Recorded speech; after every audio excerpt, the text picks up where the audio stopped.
सुबह सुबह रेशमा ने देखा कि घर के सभी लोग सफाई में व्यस्त हैं। कोई सामान झाड़ रहा है तो कोई मकड़ी के जाले उतार रहा है। रेशमा ने सोचा, जरूर आज कोई खास बात है। माँ, आज कोई खास बात है? सब इतनी सुबह उठकर घर की सफाई में जुटे हैं।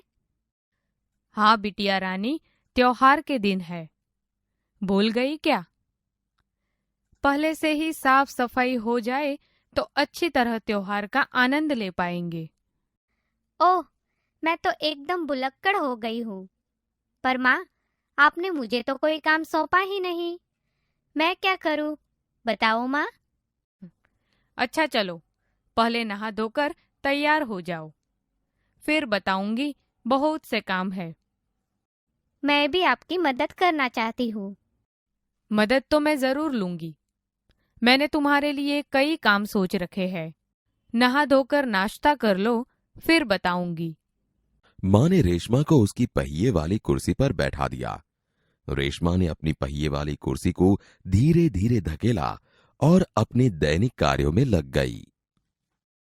रेशमा जब 5 साल की थी, तभी से उसके दोनों पैर काम नहीं करते थे। उसे बहुत तेज बुखार हुआ और घुटनों से नीचे दोनों पांव एकदम बेजान हो गए। बहुत इलाज करवाया पर रेशमा के पांव में जान नहीं आई। उसे पोलियो हो गया था। रेशमा बहुत हिम्मत वाली लड़की थी।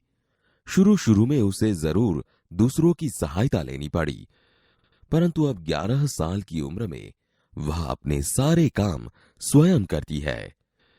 वह अपने परिवार पर अपने काम के लिए निर्भर नहीं रहना चाहती। परिवार के सभी सदस्य, पिताजी, छोटा भाई गोलू, दादी जी, दादाजी, सभी उसे बहुत प्यार करते हैं। वह सबकी आंखों का तारा है। मां ने रसोई घर में सारे बर्तन, डिब्बे, बोतलें नीचे उतारकर साफ कर दिए थे। रेशु, अगर तुमने नाश्ता कर लिया हो तो काम में मेरा हाथ बटाओ। हाँ माँ, मैंने नाश्ता कर लिया। दूध का मेवे वाला दलिया बहुत अच्छा बना है। माँ, मैं हाथ धोकर अभी आती हूँ। रेशमा अपनी कुर्सी को धकेलते हुए रसोई घर में पहुंची। रेशमा मां को बर्तन, डिब्बों पर लेबल लगा लगाकर पकड़ाती गई और मां उन्हें व्यवस्थित ढंग से सजाती गई। रसोई घर फिर से चमचमाने लगा। तेरे पिताजी दफ्तर चले गए। मुझे लड्डू बनाने के लिए कुछ जरूरी सामान चाहिए था। गोलू तो बहुत छोटा है। दादी जी, दादाजी बहुत बुजुर्ग है। अब सामान लाए कौन? सामान मैं ले आऊंगी। बस आप मुझे सामान की लिस्ट और एक थैला दो। तुम ले आओगी अकेली? हाँ माँ, एक बार पहले भी तो लाई थी।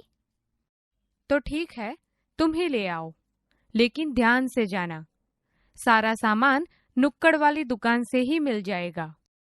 थोड़ी देर बाद रेशमा सारा सामान लेकर लौटी। गोलू, ये लो, तुम्हारे लिए टॉफी लाई हूँ। गोलू टॉफी पाकर खुशी से उछलने लगा। कुछ ही दिन बीते थे। एक दिन शाम को रेशमा का घर दियों के झिलमिल प्रकाश से जगमगाने लगा। पूरा मोहल्ला जगमगा रहा था। जहां रोशनी ही रोशनी थी। क्या जमीन, क्या आसमान।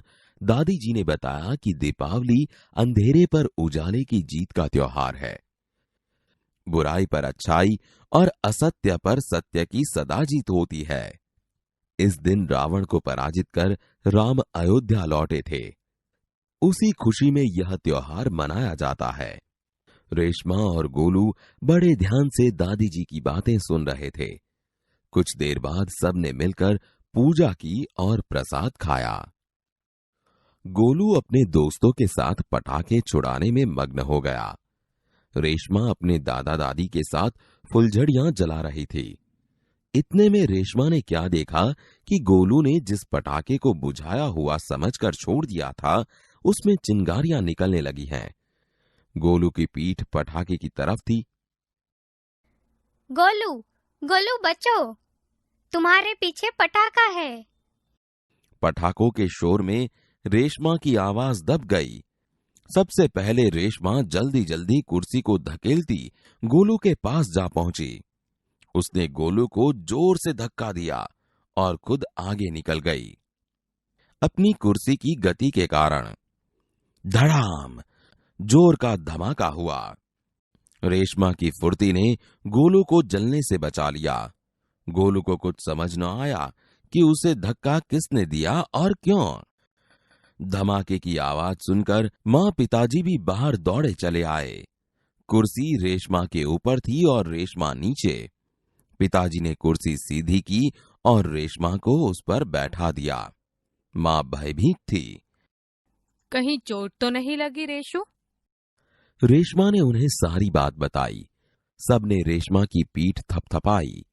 गोलू रेशमा के पास आया।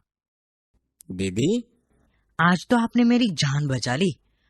आपका यह धमाकेदार धक्का मुझे हमेशा याद रहेगा। सभी लोग खिलखिलाकर हंस पड़े।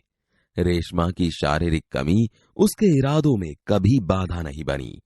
वह आज भी उतनी ही जिंदा दिल और परिश्रम से अपना जीवन जी रही है। उसकी हर सुबह नई सुबह होती है। वह हर सुबह अपने काम में नए इरादे से जुट जाती है।